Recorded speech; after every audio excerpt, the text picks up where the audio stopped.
Open links, open links, open links. Open Links 19 is, as I don't know, in an English school sense, is a tedious subject, and I'm not happy to be having to do it, but I enjoy thinking. So I personally subscribe to the view that could be articulated partially in this way. Segregating any class or race of people apart from the rest of the people kills the progress of the segregated people or makes their growth very slow. Association of races and classes is necessary to destroy racism and classicism. I believe this. This is just what I understand to be reality. I don't understand any policies that would further contribute to the separation of humanity based on immutable physical characteristics such as race. I think the concept is absurd.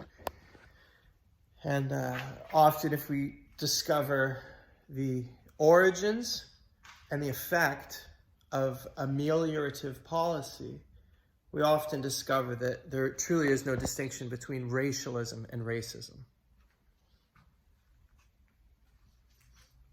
It's a somewhat controversial view, I understand, and that is why, in part, I always seek to buttress my controversial understandings with substantial volumes of fact aggregated and analyzed, not by me. I just aggregate analyzed facts, and I reflect upon them as part of my natural process of examining the media.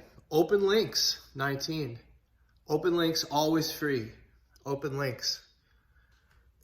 I don't even like saying the words in some of these headlines, personally. I'll say law. I'll say, law, legalism, legal pluralism and challenges. This is a fundamental challenge to one law for all, which is the foundation of lawfulness and order. The challenge of one law for all comes in the form of legal pluralism. Legal pluralism is a kind of pop culture legalistic concept arising from postmodernity, which is cultural Marxism.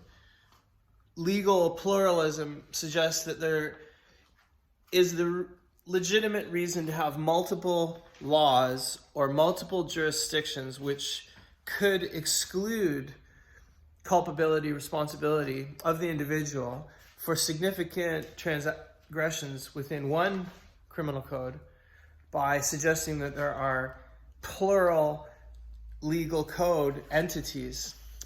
This is a huge problem, multi-legalism. And multi-legalism requires a number of often emotional justifications. We can go to concept of racism itself. How many people know who invented the term racism? It's interesting to discover, perhaps, that it was coined by a fellow named Richard Henry Pratt. And I'm getting this from NPR radio, did a show on it, and this is the transcript. And 1902, Oxford English Dictionary attributed to him. And he has this noble concept that segregation of any class is negative. People should not be separated from each other based on immutable biological characteristics such as race. This is one view that is very controversial. I'll get back to that in the beginning of the next segment at minute 5 o'clock.